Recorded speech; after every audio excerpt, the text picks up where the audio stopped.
Good morning, everyone. Welcome to this 19th of June 2025 meeting of the hearing panel. My name is Aaron Stard. I'll be chairing the meeting. Joining me, councillors in a sec, Matty Anderson and Matthew Benge, and acknowledging our support staff, the governance team, council officers, members of the public, and anyone joining online. I'll open us with a karakia. Tia kina te rangi, tia kina te ho. Tia kina te moanga, tia kina te awa. Tia kina te moana, tia kina te whaia o te ao, tia kina papatunuku, homia huie tai kie. This meeting is being live streamed. Some housekeeping, wharepaku toilets out through the double doors, through one set of doors for the women's on the left, another set for the men's on the left. In the case of an emergency alarms going off, we will exit through the stairwell out to Trafalgar Street, round to Wakatu Square, car park behind Civic House, where is an assembly point.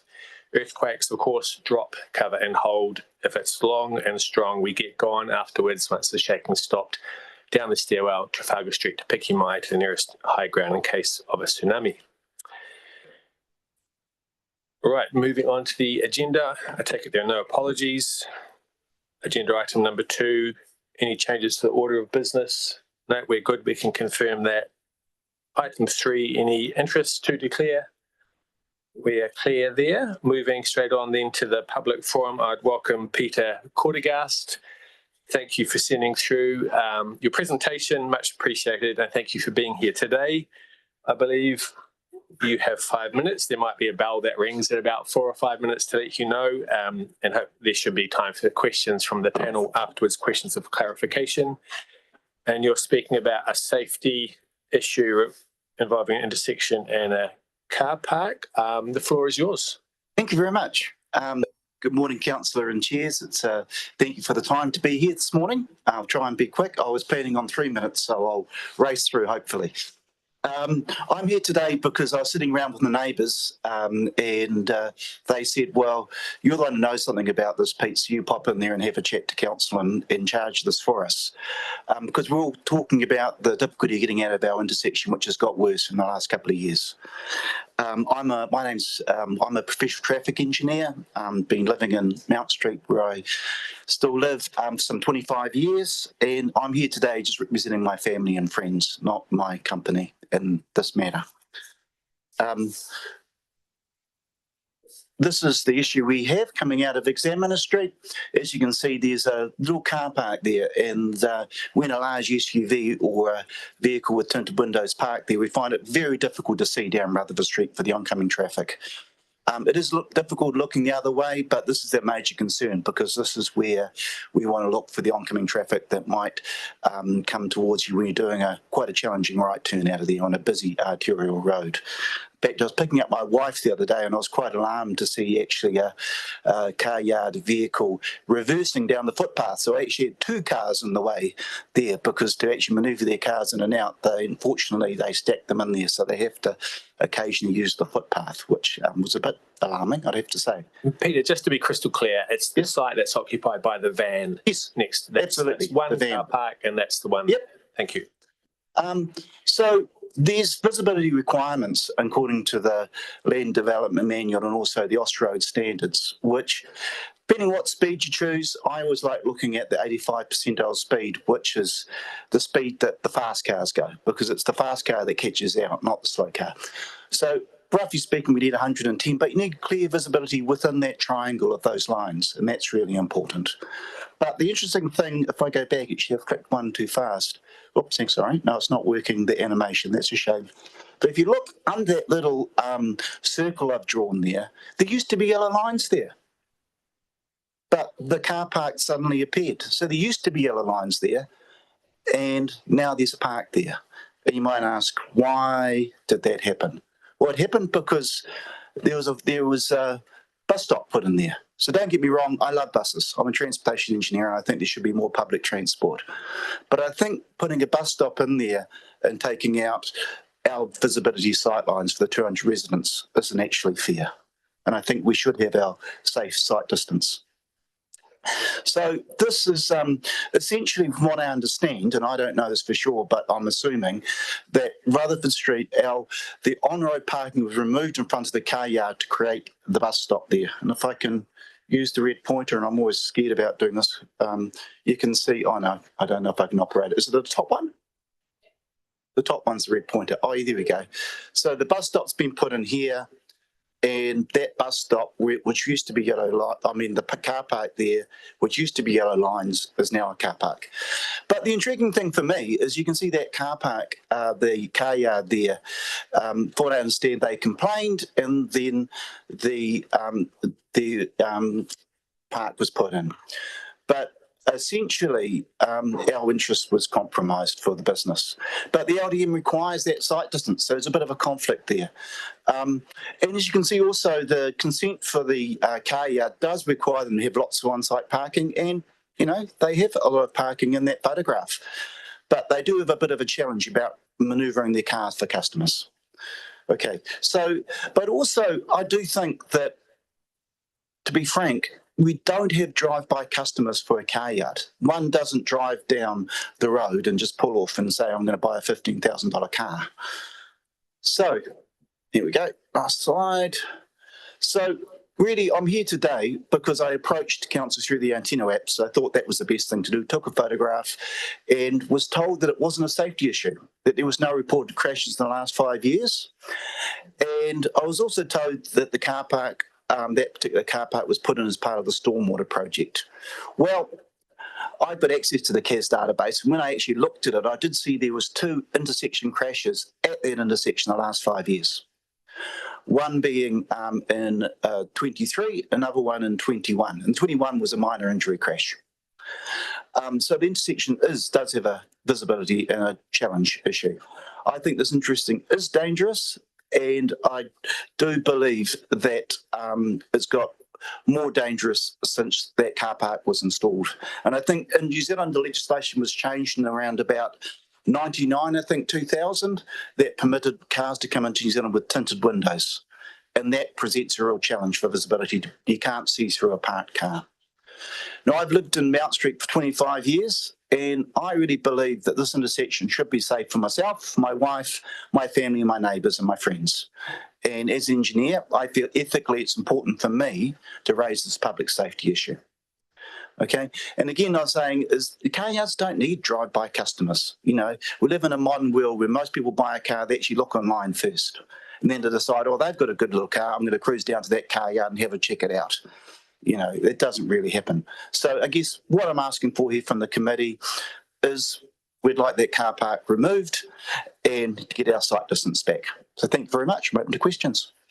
Thank you, Peter. That was very clearly made your points. Any questions of clarification? That's the limit of our role here today. Any questions of clarification? Councillor Bench. Thank you. I didn't quite get that. There was a bus stop on that corner. No, the bus stop was put in by council, I think, 23, 24. You showed a picture of a bus stop. Yes, that's now. But it's not on that corner. It is. The bus stop's on Rutherford Street in front of the car yard. Peter, are you able to go back a couple of slides? Oh, yeah, sure. I didn't quite get, there was the yellow lines. Oh, there's the bus stop. Yes. So the bus, when there's a bus there, you'll see nothing. Before the bus stop, there was parking along that frontage of the car yard.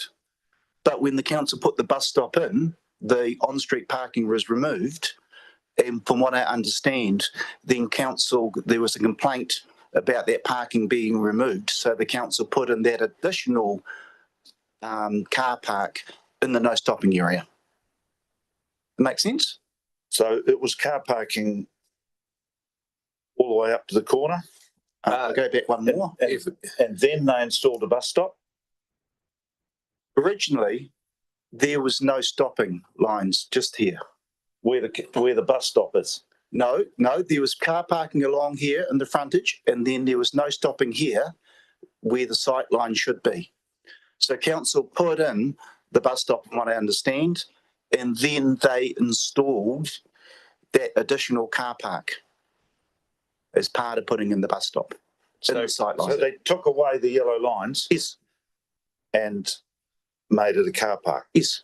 My question is, when the buses stop there, you will see nothing. The bus stop itself is actually outside the visibility triangle. It touches it a little bit, but to be honest, the buses are so infrequent, it's not really an issue. It's the van that's parked there, or in the car that's parked there a lot of the time, that really causes us the problem. I'm sorry, I'm just, the bus stop Yes, right now yes, is closer to the corner. no, No, it's further away. if I could clarify, the original situation was parking and then no parking closer to the corner. The change is bus stop and then one car park closer to the corner. Yeah, That one there. yeah. So So that's behind that van is a bus stop. it's behind. That's a bus stop. Okay. Yeah. So Understand. our sight line is, if you're looking, you want to look straight through there, and you can't see. I get it. Great. Any more questions from you, Matthew? Or No. Councillor Anderson? Yeah, thanks. Through the chair, did you get any more information or clarification around the rationale of that car park being something to do with stormwater work? No, the stormwater project went through. You don't need that car park for a stormwater job. I'm a civil engineer. You don't need that for a stormwater job. I think that was just probably when I got my response through the Antino app, it was probably just said it was associated with the stormwater job, but you don't need that for that. I don't think. I don't need clarification. Just a couple of questions from myself. The sort of sight lines, are Yes. they, what's the status of those? Are they guidelines to consider or are they legal requirements? Transportation rules. We have a wonderful thing. You don't have standards. We have guidelines. You know, the council has its LDM. The LDM's a bit more firm because that's for new development, but they are guidelines. But the guidelines for a good reason. They're guidelines so that if you pull out of there and an oncoming car, you don't see it. It's got time to stop and not hit you. Okay, thank you. And what does LDM mean? That's your land development manual. That's for all the development, and that kind of sets your engineering standards at NCC. Great, thank you. I think that's, unless there are any last minute questions, we're all good? Yeah, thanks for your time, Peter. Great, appreciate your time. Okay, thank you.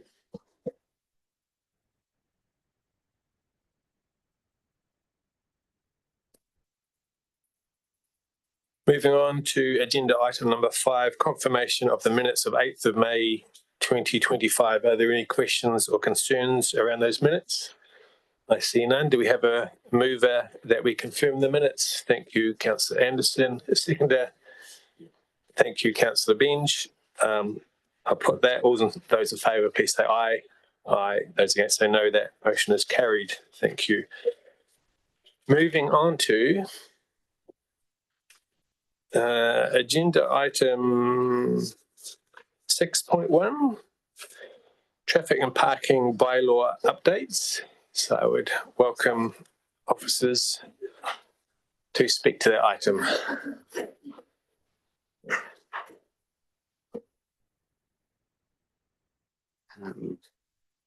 Morning committee. I'll pass over to Gina, who's written the report, who will take you through the highlights. Morena Chairperson and Councillors.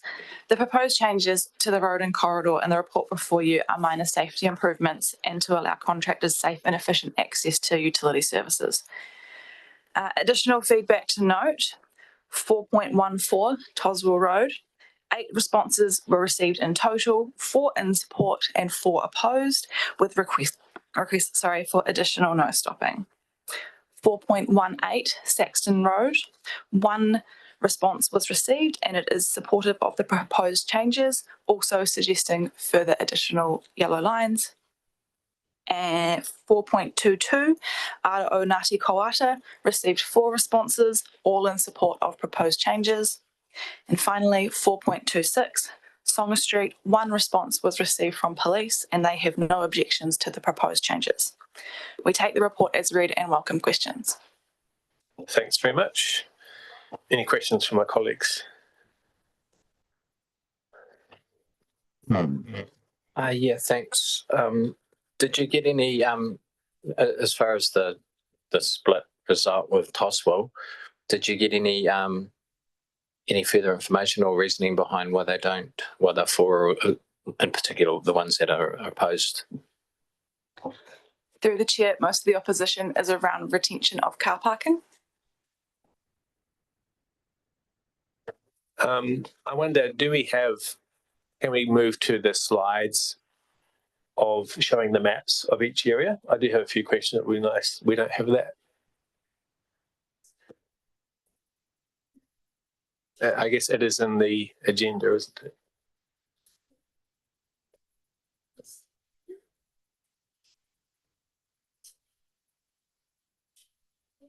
Oh yeah, I have, thank you. I have copies on here, but I guess if we can all see them at the same time, if there's any questions that might be useful.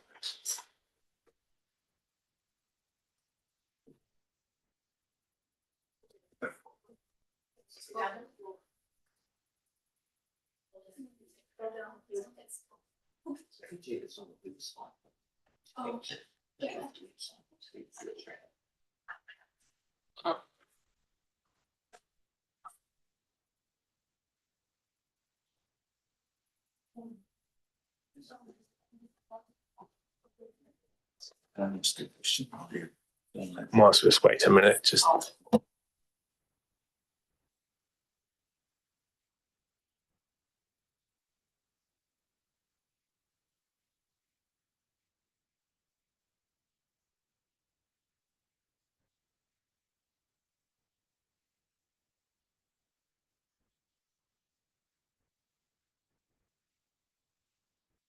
Excellent, thanks so much, and sorry for introducing a complication at this stage. So this is, let's have a look. This is the Nayland Road filling station. So I do just have a few questions. How long has the filling station been operational? To my knowledge, it's not operational yet. Okay, so a new kind of facility, and this is around having safe access to vehicles who are using the filling station. And the no stopping lines, is that so that looking at the photograph, traffic or the vehicles using the filling station can pull safely off the road and into that roadside area for the activity and then leave safely? Is that the case? Correct. And looking again at the map, does it involve removal of trees or going into areas that were not previously car parking or road, or is it using existing roadside car parks? They're both, so this one and the Wildman Ave are both purpose-built facilities, so they're not in operation yet, but the infrastructure is in place. So yes, you're correct. The orange shaded that showed the loading zone, that is a new piece of infrastructure that has been built into what was road reserve. Okay, so the infrastructure is already there, and then we're just tidying up the access to it. Okay, thank you. I think that's all from me on. Looking at the table stating recommendations and the pros and cons and so on, it uses the term quite commonly, there'll be a minor perceived loss of publicly available on-street parking. Is it perceived or is it real? I think in the context of this, the site is reasonably remote in the sense of things. So the perception is, yes, there's lots of parking, but actually the use of that parking is probably not high. Okay, so some physical parks are going, what people make of that is up to them, but okay, I think it's important just to be clear about that. And for people who might park there, where would they be going? Where would they be walking to from their car? So it's a heavily industrial area. So there's a lot of vehicles parked. So there would be potentially workers at commercial activities that would park in that area, but there is no shortage of parking around those areas. Okay, thank you. Any other questions about Nayland Road? Yep. Councillor Benj. Who uses it? Who will use this? It's not there, but who will use it? So council's gone to a process where we're not just opening free access to water for water tankers and those users. We're installing stations for people to access water. And so we'll have water trucks, those sorts of things will be the things that will be filling up at these stations. How often do you think they'll use it? I mean, what's the? I mean, I thought it was maybe for fire, but it's what for? It's for roading commercial water filling stations. So it's commercial operators, and it's more of a water issue than a transport issue. So I don't have that information. So it's not actually taking any parks, but it's going to mean you can't park there because you'll be on the road. Is that right? So that area that a car would have parked in is still going to be there. As if there's a tanker filling up, the area between the orange and the white line on the side of the road will still be vacant for a cyclist or whatever. So there won't be curbside parking because this zone will be in place, but there's no impact on traffic travelling past the site. What I mean is the tanker or fire engine or whatever it is will pull into the orange zone. Yes. It won't be parked on the zone between the orange line and the white line on the side of the roadway. No, but you won't be able to park there. No, you can't park there because otherwise they couldn't get there. Yes. But the correct. space will still be there. It's not sort of interfering with traffic and cyclists in any way at all. It's not interfering with traffic, but the parking space will no longer. Yes, it'll go. Yes. Yeah, I understand that. That's all. Thank you. Thank you. I think if we could move on to the next slide. Wildman Ave. So again, the orange area, is that the filling station, the site where vehicles will pull into? Correct. That's a purpose-built. It's been concreted in the middle of the island there, so vehicles will pull in off the road and fill up and then exit using the giveaway sign. Okay, so they're going into that zone from the north side of the road that's heading to the southeast. They pull in and then pull back into the same lane. Is that the case? Correct. There is only access from that northern lane. Okay, that's all from me. Any other questions on that site? No, moving on. Yeah. Oh, sorry, Councillor Benj. So that doesn't interfere with parking or anything at all. It's just the island in the middle of the road. No, it doesn't. Thank you. And if we could move to Saxon Road East.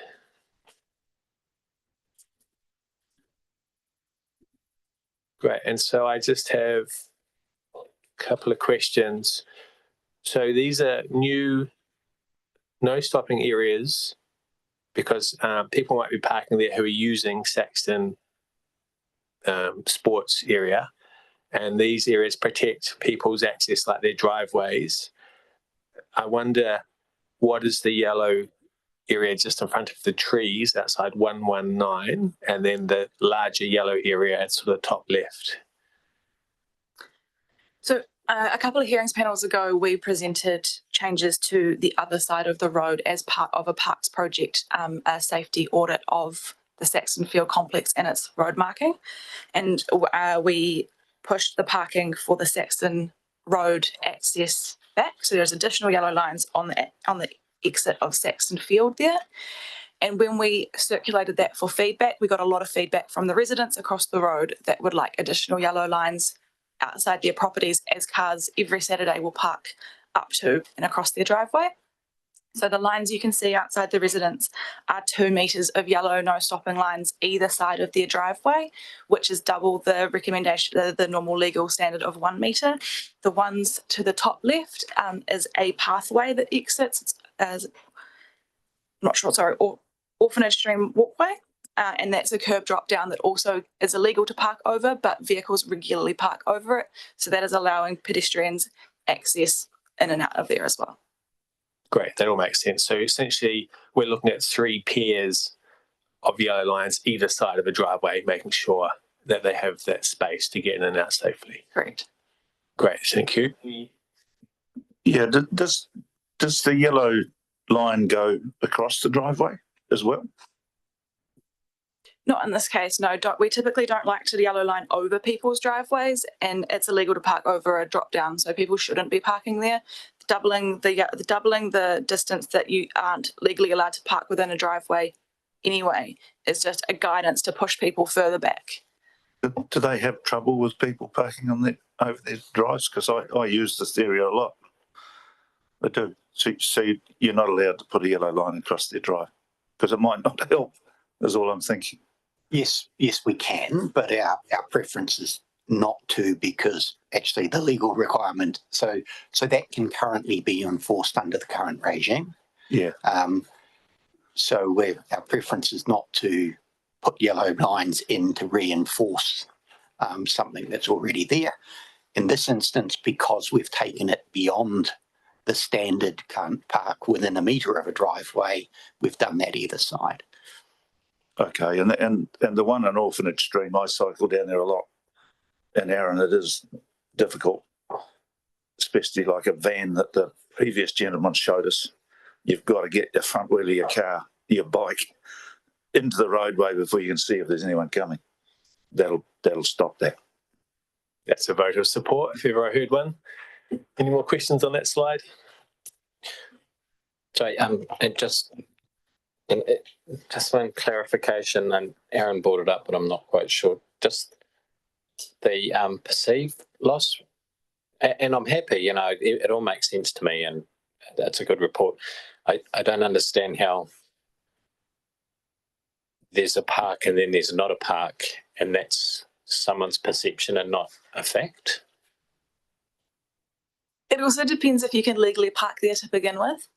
So in this situation, in this circumstance, there is a perceived loss of parking because we are reducing the available parking by putting in additional no stopping. That makes sense. Yeah, so I think the point that we're making is if the perception is you can park there where legally you can't park there, actually it is just the perception of loss of parking. It's a little bit more than that in this instance, because actually we've extended that 1 metre no parking by a metre. So it is, but you're not going to gain a lot out of that metre. The problem we've got in these situations is that people really push the limits and beyond the limits of where they can legally park around these areas. Yeah, that is really helpful, and it helps me advocate and defend you guys and go, actually, yeah. So. And now I understand it. It's a loss of a perceived right to park somewhere, perhaps. Thank you, Councillor Benj. 119, 129. 119 has got 2 driveways. Just one, I think, there. No, he Through parks the his chair. boat in there. Legally, they've only got one access point. Okay, that answers that. Great. Maybe we can move to the next. Where are we going next? On this wonderful tour of Nelson and Stoke. Oswald Road. So this is where we had 4 supporting and 4 opposing. Familiar with these curvy, narrow streets and how I can appreciate it's hazardous trying to get out of those driveways if you don't have visibility and so on. Any questions on this slide? So it's legal to park on the other side of the road? Through the chair, correct. And so the people for and against the residents that find it hard getting out of their driveways, and residents that don't have too many vehicles and not enough parking. Okay. And just to clarify, some of this feedback has sort of come in post bringing the agenda together. Officers' recommendations stay the same as in the agenda. Yes. All right, thanks. Next slide. Okay, Ara o Ngāti Kawata. Just noting in the agenda some missing macrons, but that's not something to concern us with in terms of the actual traffic. It does state in the agenda, parked cars restrict access to residents' property. I guess that's just saying making it more difficult to get in and out of their driveways, or is there something more than that? Correct. It's when a parked car's parked where the proposed yellow lines are, residents struggle to get in and out around it and have to drive over the curb. Okay, thank you. And just a question in general terms, perhaps more to the Toswell Road one, where there's safety and and perhaps relating also to the public forum. So is it just a judgment issue based on guidelines? There are no hard and fast rules of sightlines and measurements we take. We just, staff assess the situation and then make a judgment. Is that how it proceeds? Yes, so visibility, those things are considered, and then we try and balance that against the broader picture of what's going on in that area, understanding that people will need to park, but actually it's what impact that has on the wider traffic and the access to properties. Okay, thank you. Do more slides in that series, or are we finished? All right, and Songa Street. Any questions about this one? Maybe if you could just quickly speak to this one, what was there previously and what's proposed? Previously, there's no formalised parking lines on this section of Songa Street. We've got an internal request to make a few changes to make the service valves accessible. So this is quite a heavily parked piece of street with the Patangatangi Green Meadow Centre being very well utilised. And you can see in that yellow box, the 2 circles in the road. They are water utility service boxes and they need to be checked quite frequently, and often there are cars parked over them, which means they cannot be accessed. So the proposed changes allow those boxes to not be parked over, but also continue to provide parking. So we've retained 1 car park to the west of the box, and then we've chosen to yellow line to the intersection to show that it's not safe to park behind that 1 car. Thank you. That's all very clear. Any questions on that one, Councillor? So that's just half a car park. Is that right? If the other one's a full size car, then that's about half a car park. It's going to fit in there. I guess Matthew's questioning the white rectangle. That's a normal full size car park. Is So that the chair, correct? That's 6 metres. Okay, thank you. Any other questions? No. And is there another slide in that series, or have we finished our tour? No. That's all? Great. Any further final questions? No. Thanks, Gina and Linda. Very clear. And so we turn to recommendations, and there are 6 of them. Recommendations 1 to 6. We can take them all together, I think. Do we have a mover? Thank you, Councillor Benge, and I'm happy to second that. Do we have any debate? No, I'll put that to vote. All those in favour, please say aye. Aye, that is carried. Moving to item 6.2, road naming report.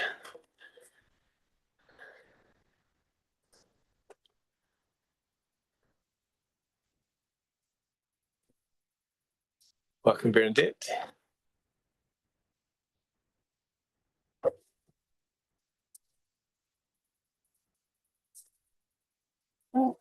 I'm happy to present a simple, straightforward request for the acceptance of the road name Border Lane for the Marsden Park development.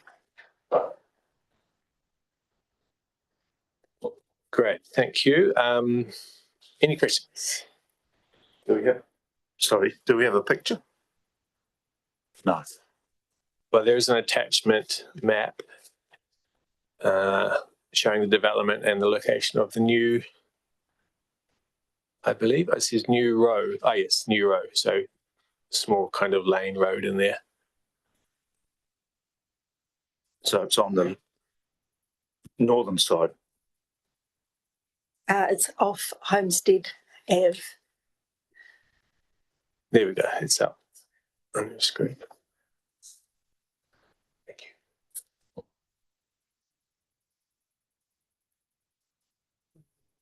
Maddie, Councillor Anderson, for now, we'll come back to you.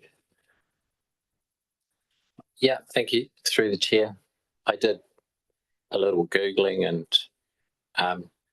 seems like a good name and reason. It does mention that. So I was wondering about the whole area, and they're going to be given names, and people like myself that are kind of interested in, well, why did they give it that name?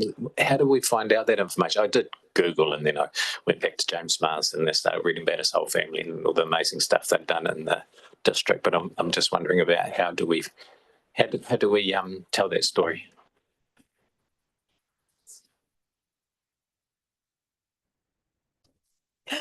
We have a register that contains all the road names in Nelson and the reasons that they were named. Either it gives a full description or it gives a link to the report, this type of report that's been submitted in the past. Thank you. Yeah, I'd be interested in that. I'd like knowing stuff like that, yeah. That's all very clear, I think. Thanks for speaking to that report. And do we have someone to move the one recommendation under item 6.2? Thank you, Councillor Anderson. Councillor Benj is seconding that. Any debate? In that case, I'll put it to the vote. All those in favour, please say aye. Aye. Motion is carried, and we've come to the end of the agenda. Any other final points or comments or questions? No, I think we're pretty good. I will close us with a karakia. Te aroha, te whakapono, me te rangimari e, tātou, tātou e. Thanks everybody for your time. Meeting is closed. Enjoy the rest of the day.